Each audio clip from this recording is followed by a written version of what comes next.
It does not look like a killer from the bridge. It moves slow, brown, and wide, catching the afternoon light like something half asleep. People fish off the banks. Kids throw rocks from the levee. Tourists take photos in New Orleans and Memphis and St. Louis, and they smile, and they post the pictures, and they have no idea what is underneath them. The Mississippi River is the third largest river drainage system on the planet. It pulls water from 31 states and 2 Canadian provinces. It carries more sediment per year than you could haul in a fleet of dump trucks, working every hour of every day for the rest of your life. It has swallowed towns whole. It has moved its own course by hundreds of miles without asking anyone's permission. It floods, it spins, it drags, and every single year, it kills people who thought they understood it. People who swam in it before, people who grew up on its banks, people who were just wading in the shallows when something changed. This video is not a scare piece. The Mississippi is one of the most extraordinary ecosystems in the Western Hemisphere, a corridor of life running nearly 2,150 miles from a lake in Minnesota to the Gulf of Mexico. But if you are going to be near it, on it, or in it, you need to understand what you are actually dealing with, because the river does not negotiate. So the question is simple. Would you survive the Mississippi? If you have never seriously thought about this, you are not alone. Most people have not. Subscribe and stay with this one, because by the end, you will think about this river very differently than you do right now. Number 1. The current is not what it looks like from the surface. This is the first thing every river guide, every Coast Guard officer, and every rescue diver will tell you about the Mississippi, and it is the thing most people completely ignore. The surface of the river can look almost still in places, moving lazily around a wide bend, barely rippling in the midday heat. Underneath is a different world entirely. The Mississippi's average current speed runs between 3 and 5 miles per hour in normal conditions, which does not sound fast until you try to swim against it. An average adult swimmer moves at about 2 miles per hour in calm water. Put that swimmer in a 5-mile-per-hour current, and they are going backward.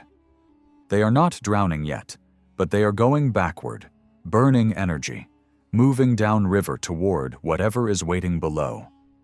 During flood season, current speeds in the main channel can exceed 10 miles per hour.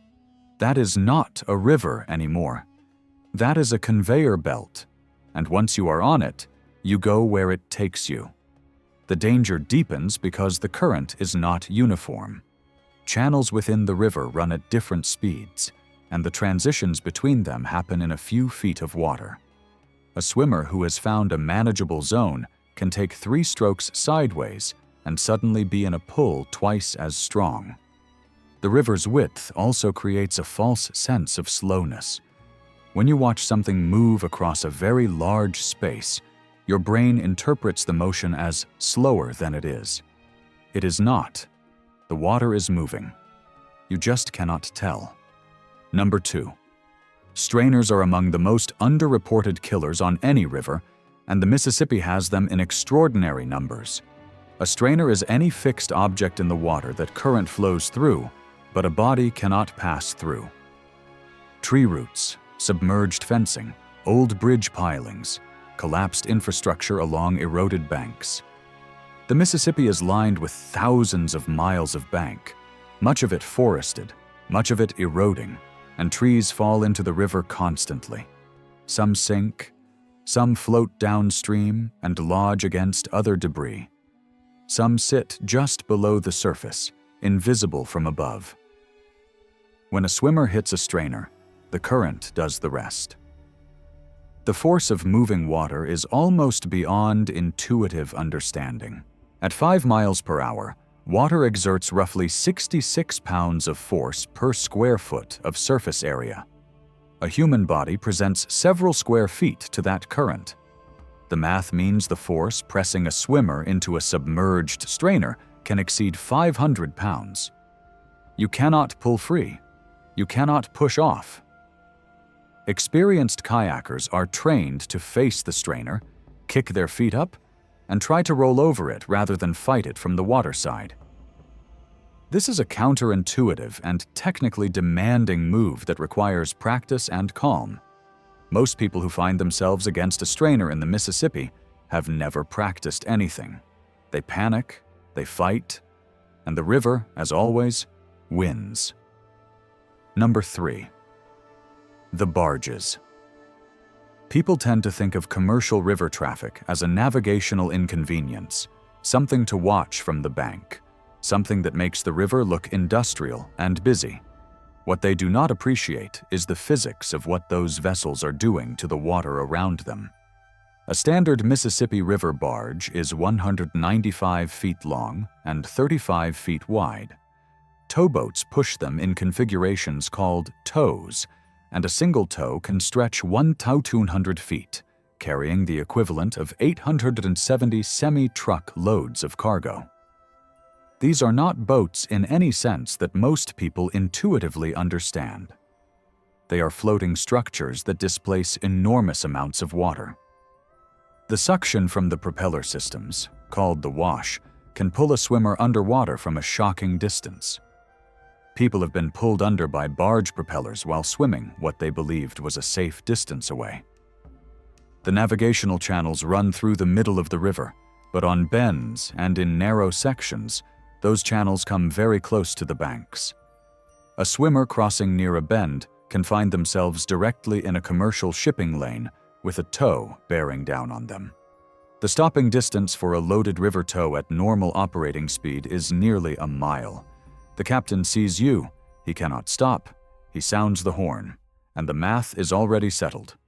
Number 4. Hydraulics and holes. A hydraulic forms when moving water drops over a submerged obstruction and curls back on itself downstream. The 1993 Mississippi flood is still the benchmark against which American river floods are measured. It covered more than 20 million acres. It displaced 74,000 people.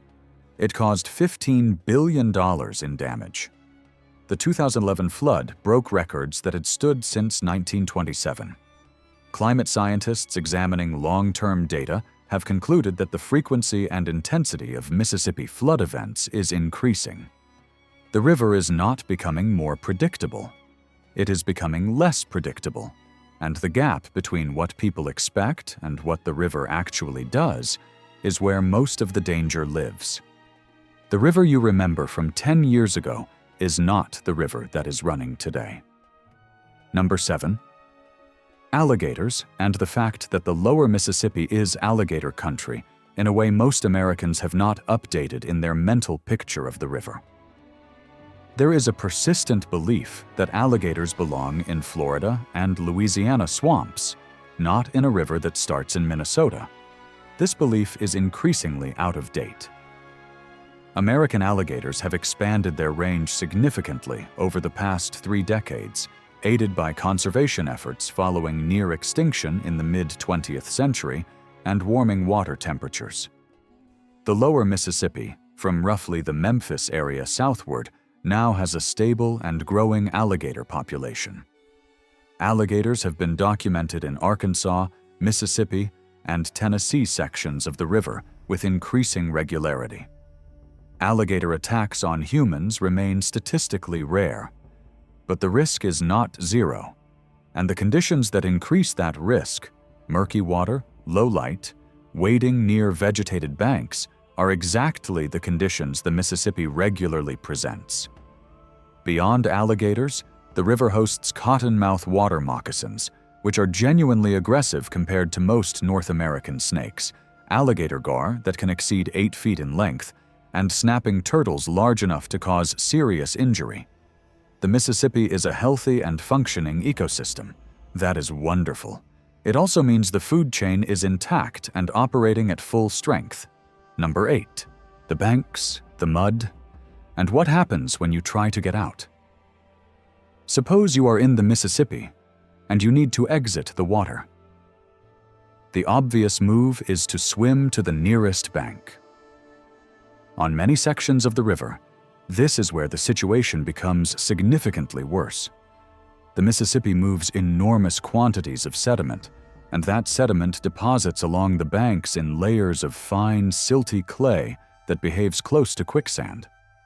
The banks of the lower Mississippi in particular are steep, slick, and composed of a material that does not hold weight. A person climbing out of the river on a natural bank finds themselves unable to get purchase on the surface, sliding back, sinking into the mud to mid-calf, unable to pull their feet free without losing balance. Rescue teams along the lower river know this problem intimately. They train for it. They carry specific equipment for extracting people from riverbank mud, because a person who has escaped the current and made it to the bank can still become stuck and die there. The engineered sections of river, the levees and revetments, are no better. Concrete slope protection descends into the water at an angle designed to resist erosion, not to assist swimmers. It is smooth. It is steep. It is often covered in algae below the waterline. Getting a grip without equipment is extraordinarily difficult, and falling back into the current after reaching it is extremely common. Number 9. Fog and the disorientation it creates on a river that never stops moving. The Mississippi generates fog with remarkable frequency and intensity, particularly in autumn and spring, when temperature differentials between the water surface and the air above create perfect conditions for radiation and advection fog. River fog can drop visibility to near zero in minutes. For people on the water in any watercraft, this is immediately dangerous. Navigation markers disappear. Channel edges disappear. Other vessels disappear. The current does not stop. Commercial vessels use radar and GPS navigation systems to operate in river fog, and they still occasionally collide with fixed structures. Recreational boaters and kayakers have no such systems. Beyond the immediate navigation hazard, fog on the Mississippi creates a deeper disorientation problem.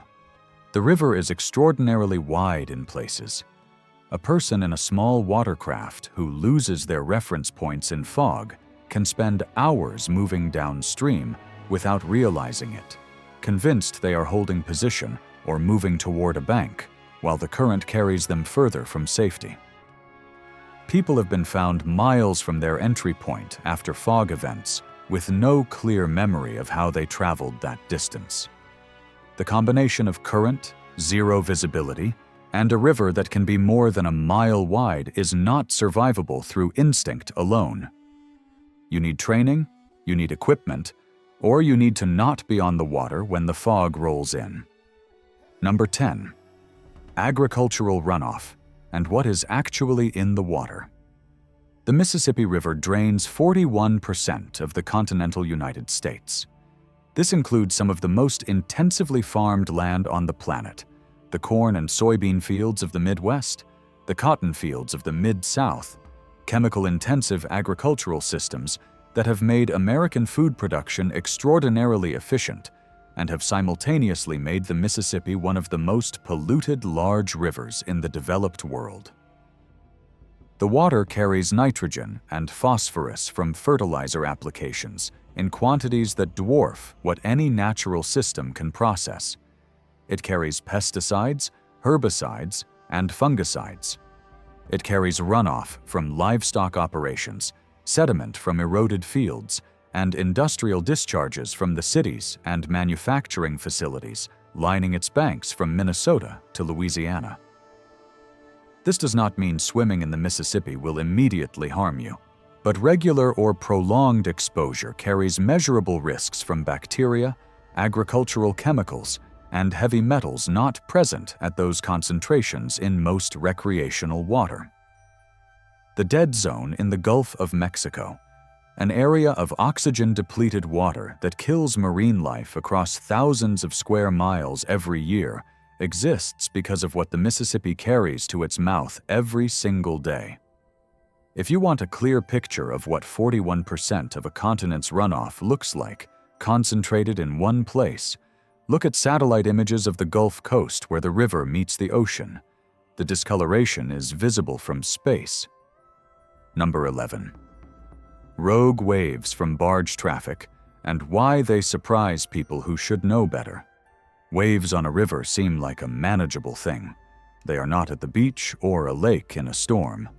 A river should be predictable. The Mississippi corrects this assumption aggressively. A fully loaded barge tow moving at normal operating speed displaces water at a scale that generates waves extending far beyond the navigation channel. These waves do not look dramatic from a distance. They are long, low swells that travel outward at angles determined by the river's width and depth. What makes them dangerous is timing and compression. As these swells reach the shallower water near the banks, they compress and steepen. A swell 4 inches high in deep water can become a 12-inch wave hitting a bank at force. For a kayaker hugging the bank to avoid barge traffic, this is the scenario that ends trips. The wave lifts the stern, drops the bow, fills the cockpit, and the kayaker is in the water before they have processed what happened. The barge that caused this may be a quarter-mile upriver and receding. The crew may not even be aware. And now the swimmer is in the current with whatever obstacles lie between them and the next safe exit point. Barge wake incidents are among the most common causes of small watercraft emergencies on the Mississippi, and they happen in calm weather, good visibility, to people who were being careful. Number 12. The river's changing course, and what that means for anyone who thinks they know it. The Mississippi is not a fixed line on a map.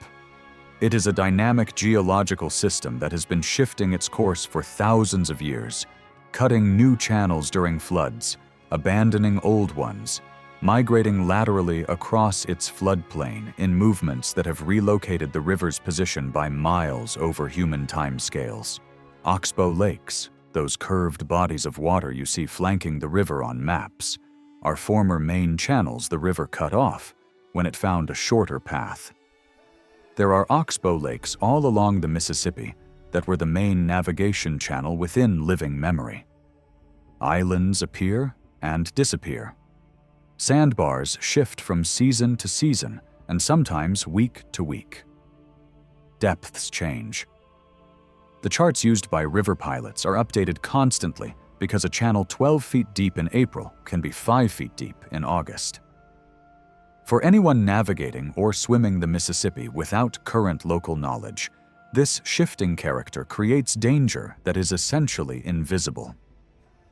A crossing route safe last summer may now cross a new sandbar, creating different current patterns, or may intersect a newly developed hydraulic at a bend that has migrated since anyone last measured it.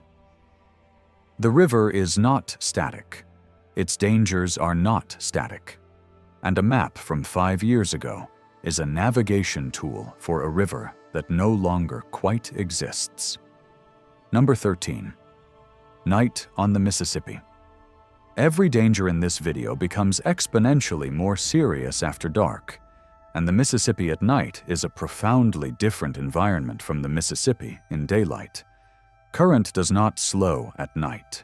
Debris does not stop moving. Barges do not stop running. But navigation lights on commercial vessels can be confusing for someone unfamiliar with river navigation conventions, and the absence of visual reference points removes the spatial awareness that helps swimmers and boaters maintain position. The river at night is also significantly colder than the river in daytime, as surface temperatures drop without solar input. This accelerates cold incapacitation by a meaningful margin. The banks, already difficult to identify from the water in daylight, become nearly impossible to read in darkness, particularly in areas without ambient lighting from nearby towns. There is a persistent optical illusion on the Mississippi on overcast or moonlit nights. The water can appear to glow faintly, creating a visual environment where distance and depth are almost impossible to judge by eye. Navigation lights from fixed structures can be mistaken for moving vessels. Channel markers disappear against background lighting from bridges. People have driven boats into fixed structures at speed while believing they were tracking a safe course through open water.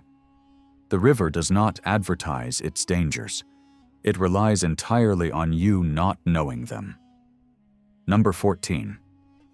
The drowning statistics and what they tell us about who the river actually claims. The United States Coast Guard and various state agencies track river drowning data, and the picture that data paints about the Mississippi defies most people's assumptions about who is at risk. The people who drown in the Mississippi are not primarily extreme sports enthusiasts pushing limits or reckless teenagers making obviously bad decisions. The Mississippi's drowning victims include experienced anglers who slipped from a boat and did not have a life jacket within reach. They include swimmers who had crossed this section before and were confident in their ability to do it again. They include people who fell in accidentally near bridges and ferry crossings and boat ramps, people who were never planning to be in the water at all. Life jacket use rates on the Mississippi are stubbornly low despite decades of public education campaigns. The river's appearance, that slow brown surface, communicates safety in a way that churning whitewater does not.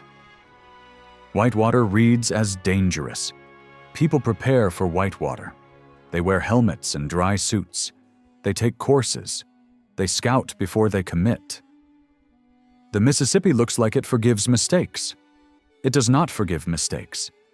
It is simply quieter about the consequences, and those consequences often arrive downstream, days later, far from where anyone was watching. Number 15.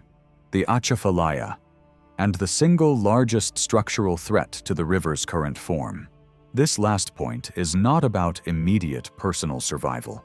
It is about the Mississippi's survival in its current form, and the way that story intersects with human survival in the region.